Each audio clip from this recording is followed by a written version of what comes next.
Chapter 95th, Steps 6 and 7, Willingness and Letting Go. Sixth step, we were entirely ready to have God remove all these defects of character. Seventh step, we humbly asked Him to remove our shortcomings. After the fourth and fifth steps, and after I saw my patterns black on white and spoke them aloud, the program offered the next thing. Be ready for them to leave and ask for them to be taken away. Sounds simple? Like everything in this program, sounds simple with an abyss inside. Because being ready to let go of my defects meant letting go of my defenses. And my defenses were not defects, they were survival strategies. Control saved my life. Perfectionism gave me the gold medal, a career in high tech, a 6-figure salary. Hyperfunctioning allowed me to raise a child with 4 diagnoses in a foreign country without help. The inability to feel protected me from pain that could kill. Every defect was once the only right answer to an impossible situation. And now the program asks, let go. I couldn't. Not because I didn't want to, because I didn't know who I am without it. If you remove control, what remains? If you remove perfectionism, who am I? If I stop being useful, why am I needed? Without defenses, I was naked, literally, like that infant in the crib, without clothing, without a corset, without a single layer between herself and the world. And the world, it's dangerous. Grandmother proved it, mother proved it, Vanya proved it. Why remove the armor if the enemy is behind the door? Devin said, you don't have to take everything off at once. Readiness is not I've already let go. It's I allow that there might be another way. The same formula as in steps 2 and 3. Willing, readiness, not action, intention. I started noticing moments when the autopilot engages, when the hand reaches for control the way it once reached for the bottle, when the perfectionist inside grabs the wheel and starts steering. And I don't even notice because this autopilot has been running since age 5.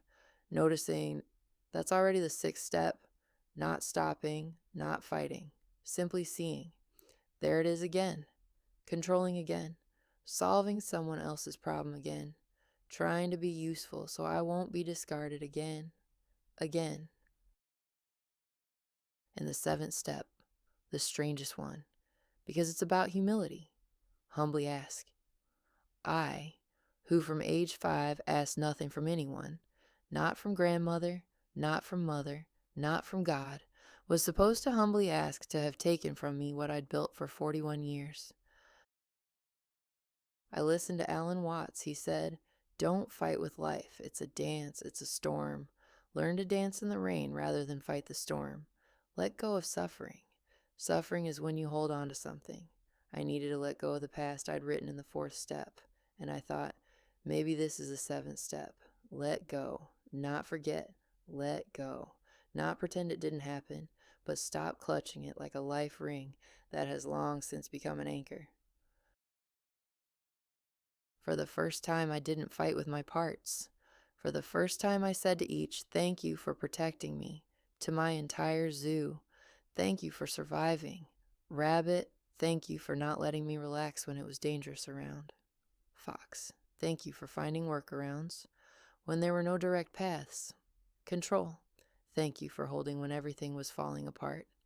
Perfectionist, thank you for earning me the right to exist. Critic, thank you for always striving for the best result.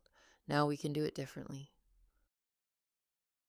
Practically, this looked like I worked with parts through IFS, Internal Family Systems, with therapist Tanya, then on my own, in trips and without. Every defense is a part. Each part has its own history, its own pain, its own logic. The perfectionist is not the enemy.